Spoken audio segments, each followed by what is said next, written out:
Oh, she's back. Yeah. We're live, and your mum's decided to go and collect her. Mum's decided to do the washing when we're live. Oh, sorry. That's all right. Now you're Dog's in here as well. If we ever had an awkward live moment, that's not the worst one we've had so far. Yeah, it's all to do with my family. It's always the Tyner's fault. So welcome everybody.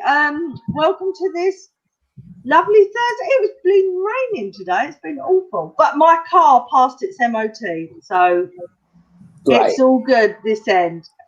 So welcome, and I'm going to let everybody else just introduce themselves today because I'm in that sort of mood. So everybody knows who I am, so I'm not going to introduce myself. That's just the way I feel today. So if we go that way down, so Holly, you can be next, and then we'll work our way, and we'll leave our special guest to last.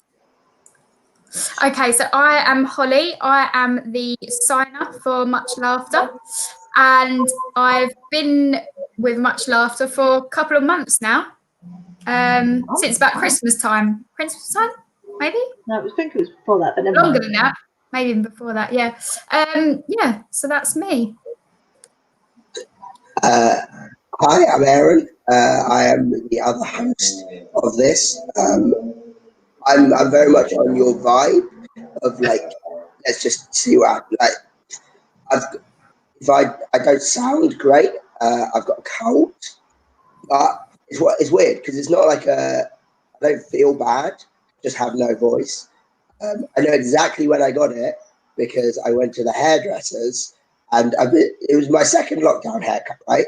Sharon, you remember me, like proper, all-out, awful lockdown head.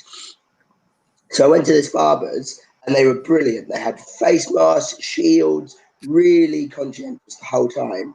And then I booked another one, and the guy didn't have a shield, only had a mask, but I wore it round his chin the entire time he was doing my haircut, and was coughing too much.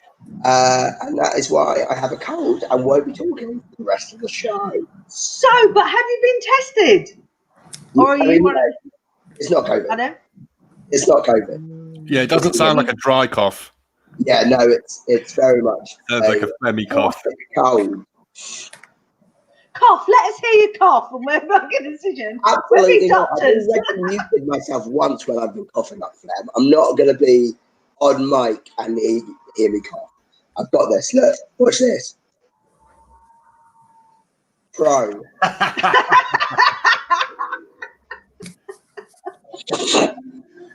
we saved the best to last, and we'll say the least to last. We've saved the best to last. We don't know what's going to happen in the next 30 minutes, really, do we? First time on the show. I'm Richard. I'm a comedian. Me and Aaron actually share the same agent, so we sort of know each other through that. And me and Sharon, we met at the Edinburgh Festival last year, didn't we? Yeah, I think I might have been under the influence of alcohol, but I'm not sure. I definitely was. Early on in the day. Anyone near the Loft Bar than I was. I mean, I'll be honest, Rich, what time was your show, mate? What, 12:30? Sorry? What time was your show? Yeah. But if it was after, any time after that, there was one time that I always drank during the show. Yeah.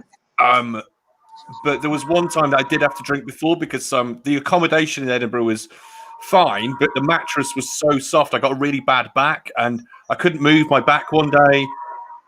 And I had deep heat patches all over my back.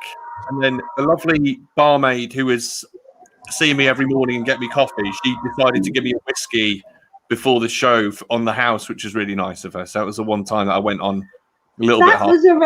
That was very cryptic, seeing me every morning. It's because, all right, sorry, yeah. That's very cryptic. So she just happened to be there every morning, lying beside me in bed. She wasn't waking up with me every morning. I'm just, look at me. I'm not that kind of guy. I couldn't, even if I wanted to. But I think we should track down this waitress. Lock Bar at about 11:30 to just have an hour to myself before the show and just sit on the couches in there. Sounds nice, but it was pretty lonely. I mean, it's pretty bleak being in any bar at 11:30 every morning. Yeah. So, how were you performing when you had that shot of whiskey? Like, are you okay when you're drunk? No, I'm fine with it. I'm fine with it. Like, I didn't go drunk. I was just like, oh, that's a nice whiskey to make me forget about the pain a little bit and release my inhibitions a bit. I generally don't drink or get drunk at all before I perform. The only reason I had a pint on stage with me throughout the whole run of the festival is I'd written a punchline that involved me drinking a pint at the end of it, and it was like a 7 out of 10 punchline, but it meant that I had to have a pint on stage every day.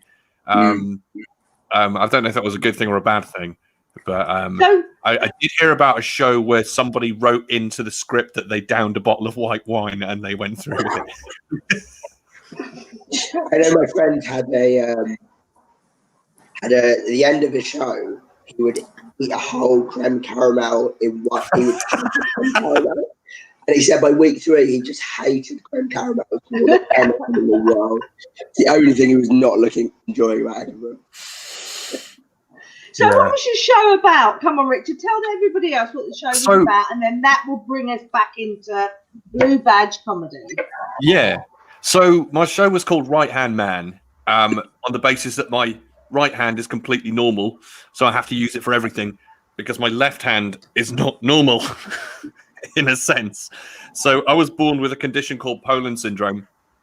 It's a birth defect affecting the left side of my body, and my left hand was born underdeveloped, and I was also missing a left pectoral as well, so I'm a little bit lopsided. And the show was about what it's like to grow up with a disability and move into the creative world and adulthood with a disability, and how I possibly felt more disabled after I'd had all the operations to make me more able-bodied. Because in a way, I was when I was younger, I was quite a lot more physically impaired. And I had lots of operations, and suddenly it wasn't very obvious to people that I had a disability anymore. So in adult life, then I had to start bringing it up, and then it became like people would ask me to do things that I couldn't do, and I can't do that. Sorry, lads, going to have to sit the stag do out. I can't go on a rock climbing weekend, that kind of thing. So it was about the kind of the idea that mentally you can start feeling more disabled when you get isolated in that sort of invisible disability world. Yeah, it was funny. There was jokes in it as well. Don't worry about it. There was, I can say that. The best joke of the Fringe. Second best. I know that Olive won it. Actually, Aaron, you were the one who messaged me about 12 o'clock at night, and I knew nothing about it. And you were like, "Well done, mate. That's a huge achievement." And I said, "What have I done?" I pulled the barmaid. Yeah. Come in the morning. Great achievement. No, didn't manage that, but did come away with the second best joke of the Fringe, which for my first debut hour, that was a big deal. I kind of put myself on the map a little bit. Had a really nice run. Kind of walked away with a nice sort of warm autumn glow, I think. Go away from it is, yes, you could have slept with that waitress, but you can't put that on an Edinburgh show next year. No, that just looks braggy. As you say, second best joke of the Fringe 2019. You can't put it on a poster. Slept with a barmaid at Edinburgh. You could put it on a poster, but it's not going to attract people to the show. Wow. Well, she's there. Yeah. One person. Anyway, so what is the joke? The joke. Okay, so the joke is actually about mental health rather than depression, rather than disability. It was because I've struggled with depression and anxiety and stuff like that. So I was on antidepressants for a long time, and the joke was actually a nice little filler. I didn't expect to be anything quite big before I went into something quite heavy. So it was somebody stole my antidepressants. I don't know who the fuck did it, but I hope they're happy. I remember it now. It's not even that good, is it? And this is it. It's not even. it was not even one of my favorite jokes. Yeah, it got picked up, and that's where it went. And it actually, in the Sky News poll, came first by about 15,000 votes. So very popular with the right press. So anyway, as Aaron's leaving me to do all the work today, so how did you come about comedy? Did you use comedy when you was a child in school to laugh at your I suppose I did. And yes, I've always made jokes, and I've always been light-hearted because I'd never wanted people to feel awkward around me, because that's what I've always worried about, that people worry about me, but I don't need to be worried about. So I've always used humor to kind of put people at ease. Now, the way that I got into comedy wasn't orthodox, to be honest. I was in the theatre industry, and I wanted to. I'd never written anything before, but I was having some struggle. I was having some struggles actually getting cast in anything because I had a visible disability. And as soon as you've got one of those, you find that the acting world just pigeonholes you as you can only do a role that has that. For an actor that has this. Very frustrating. You don't exist normally in the world, do we? Exactly. It's not like I can do all the normal stuff that normal characters would do. Normal.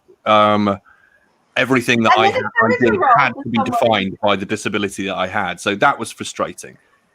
Now, I met a girl on Tinder. We started dating. And she was a comedian, and she was going up to the Edinburgh Fringe, and she kept saying that the rent in the Edinburgh Festival is going to be really, really expensive, and she doesn't know how to pay for it on her own. And I was sitting there going, well, I can see what you're hinting at this point. I can see what you're hinting at. And then she sort of hinted that there was a room going in the flat with her ex-boyfriend. And I went, you know what? Here's £500. I'll do the Edinburgh Festival. That's fine. And I essentially wrote a 45-minute show about disability because I wanted to keep sleeping with somebody. There's a lot of sleeping people in this show. But I didn't expect it was going to be. I thought it was going to be theatre. I thought it was going to be a one-man theatre show, but the more and more I wrote about it, and the more it just lent itself to stand-up. That was in 2017, so I've only really been going 3 years. And honestly, once I realised that it was comedy, I just never looked back. Yeah. So I mean, you didn't pull yourself around to the open mic nights, or you did after you come back? When I got to the Edinburgh Fringe the first time in 2017. A 45-minute show, I'd done 3 gigs at open mic nights, and I really threw myself in at the deep end. But we had a good show. It was fine. It was like decent. I was happy with it, and I learned a lot. And then I came back with. I took a year off. I didn't do the Fringe the year after. I decided that I needed to get better at writing one-liners and punchlines and stuff. And then I came back with another show. Right, so that was so that was the show that I saw you at. Yeah, the 2019 last year was the show that I came back with, so that was my second show. Wow. All right, so you I don't know what to say. So I've never heard a comedian come across with that story before. How does anything happen? Yeah. So all the questions I was going to ask you, and they're like null and void because you never did it. Rich, do you feel that you said you jumped into the deep end and you've only been going 3 years? Do you feel like you accelerated your learning because you said, less than 45 minutes? I mean, that's the way that I kind of do everything anyway. It's sort of the way that I've always worked and learned. So it wasn't something I was that worried about. I knew it was a little bit crazy, but also I didn't expect to be, received as one of the best acts at the Fringe. I was like, well, this is something I'm trying out. and I know that I've been working in theatre for 10 years, and I've been a big comedy fan for a long time. So I just had to remind myself, I think I've worked with so many scripts in the past that have been comedic. I know what's funny and I know what isn't funny. So I've just got to go on that simple basis and tell a story. And yeah, I think it did accelerate me big time, because when I came back to London, and I've only done 3 open mic gigs, when I started hitting the open mic circuit, I was a lot more experienced. I was a lot more, because I've been doing 45 minutes and I was ready to do 10 minutes in a basement in Dalston with 3 people in it. And it didn't freak me out. Yeah. Know the exact gig you're talking about. I know, right? So what have you been doing since I saw you last then? So we originally intended to... From shielding. Yeah, that. We originally intended to tour the show that I did that you saw. Obviously, that got put on hold hugely. During lockdown, my agent convinced me to write a sitcom, so that took a bit of time. I got a pilot done. Really? Yeah, it was. It's called Handicapped, because playing on the idea of one of my jokes, I don't like to refer to myself as disabled. I like to refer to myself as handicapped. Yeah. Because we struggled, didn't we, with the name of this show? So I worried about doing it, because I didn't want to offend anyone. I didn't want to patronise anyone.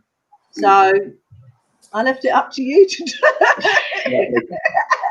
So if anyone got offended, it wasn't my fault. Yeah, it wasn't. It was a disabled one who came up with the name. It's fine.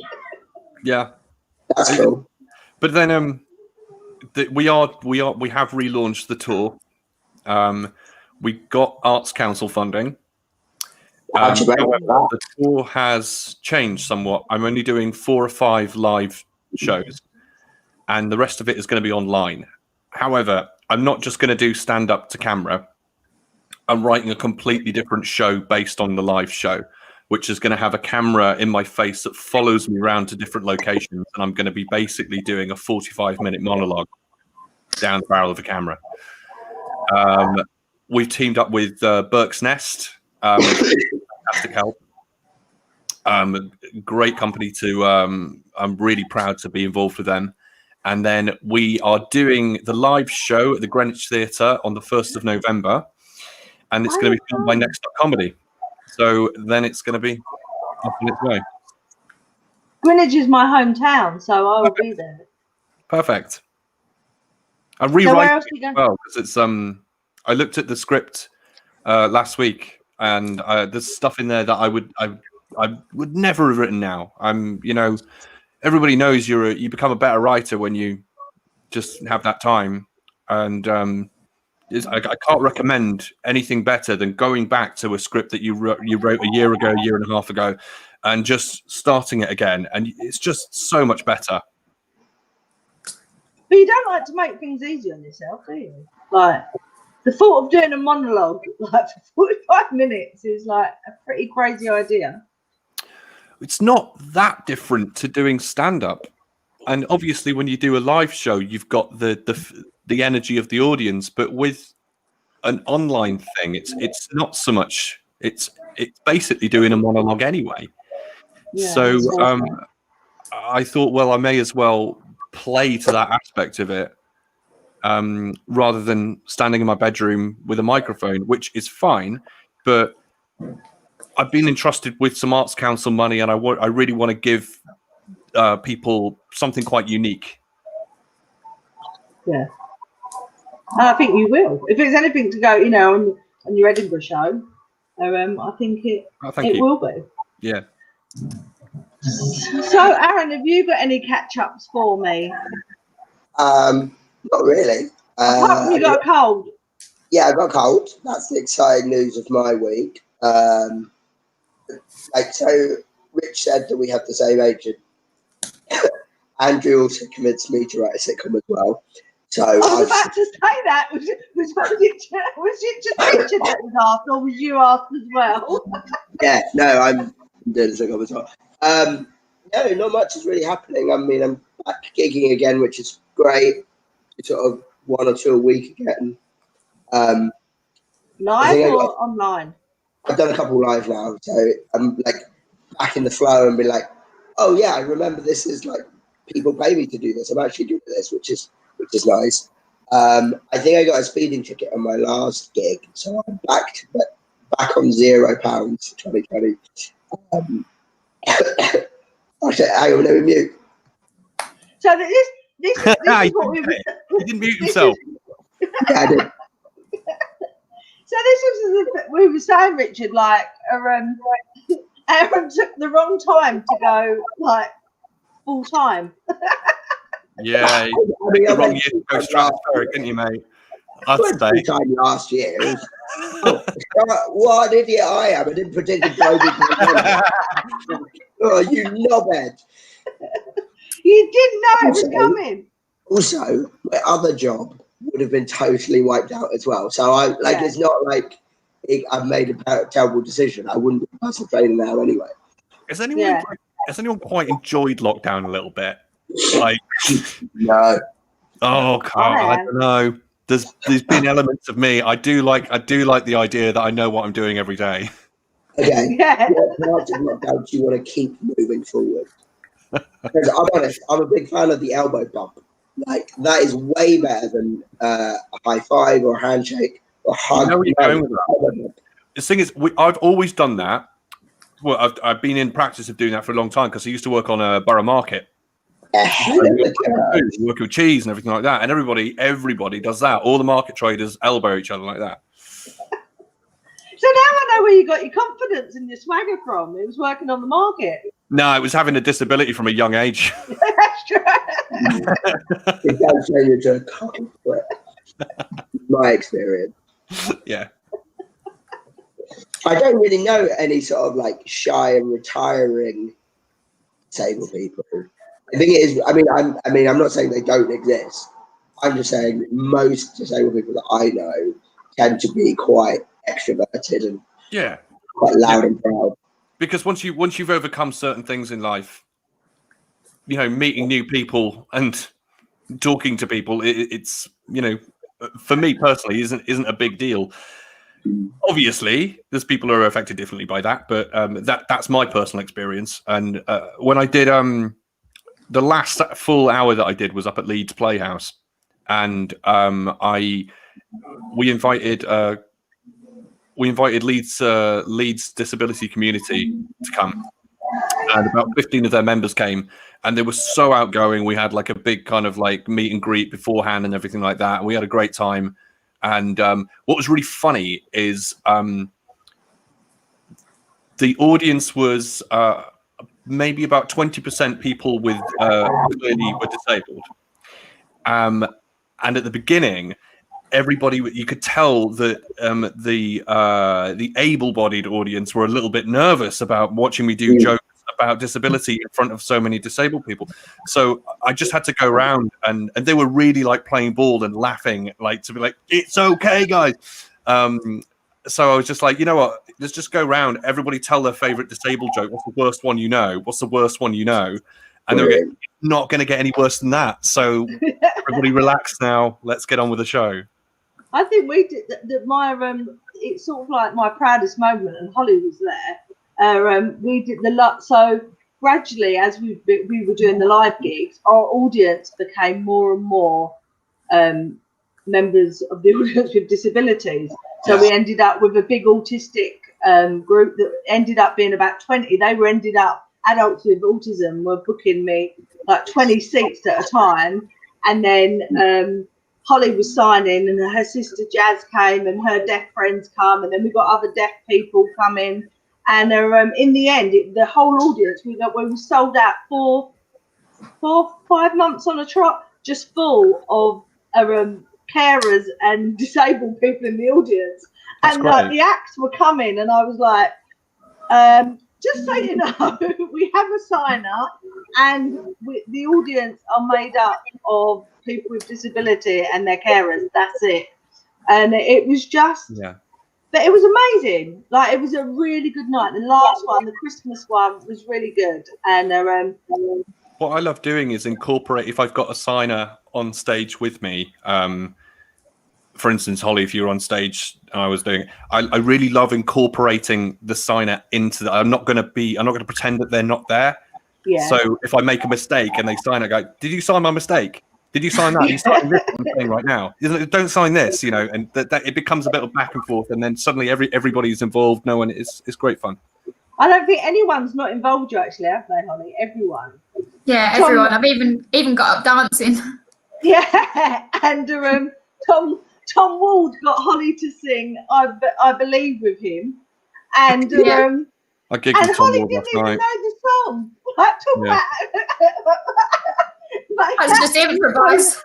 How do you not know that song? I probably do, but at the moment I was like, just didn't expect it. So.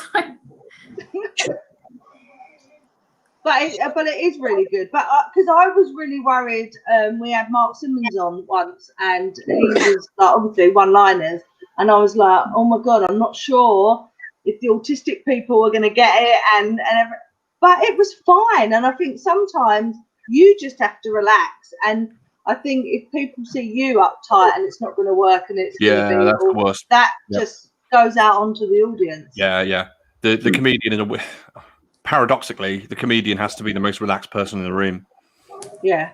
But I think that also comes from how you hold yourself in everyday life. Because I know from my personal experience, I'm very comfortable with disability, always have been, and therefore I feel that the people around me are quite comfortable because they know they can ask questions if they need to. Yeah. And so if I was sort of tight or wary of that, then they would become that, and everyone's walking on eggshells, which makes it a lot harder for everybody.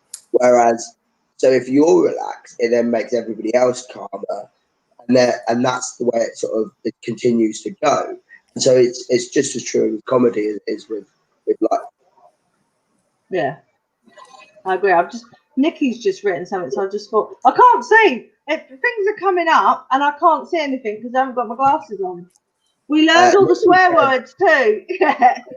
So Holly was getting to do all the swear words, and just in case. So Holly, you're really good at explaining the joke as well, because we had this big thing whether I've always wanted a signer, and everyone said to me, you can't have a signer with mainstream comedy because signing doesn't explain the joke, but you explain the joke as well. So you'll sit there and you'll explain to them in the audience like what the joke was about, rather than just completely just signing it.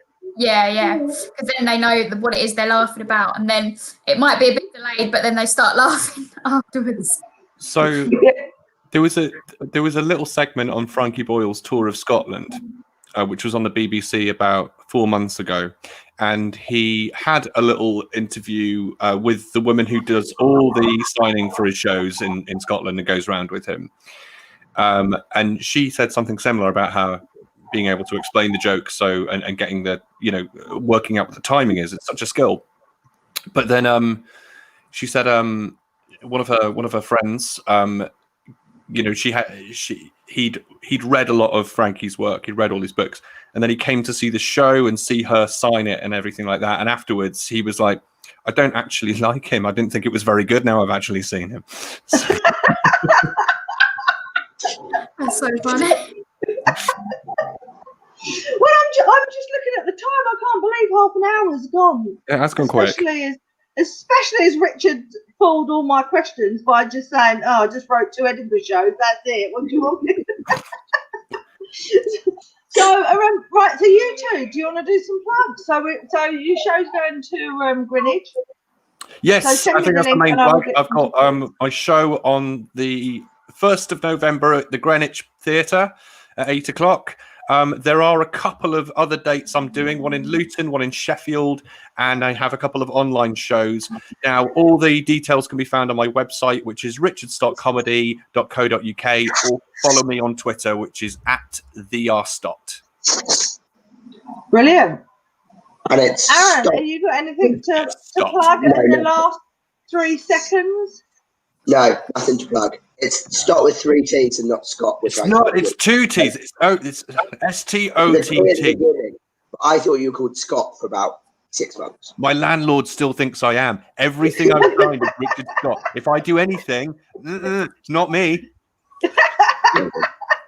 If you bring home waitresses, it's not you. It's not Richard It's not going to No, happen. Richard It's not Scott going to is happen. an I don't give off that absolute vibe. I don't. You've got nothing. You got no live gigs or online gigs. Or I mean, no, not really. I've got gigs in the diary, but nothing that exciting. You're too busy writing a sitcom. Too busy writing sitcom and working on my podcast, which still has not been released yet. But, you know, it will be. Oh, brilliant. keep your eyes And open. I'm doing that too. I don't even know when I'm back. I haven't got a clue when I'm back. I'm quickly racking my brains. Everything's gone to monthly, so I'm not sure. So check on the Much Laughter page or Joke Pit, and you'll know when the next show is. Holly, what are you doing? You going back to work after coming back from Turkey?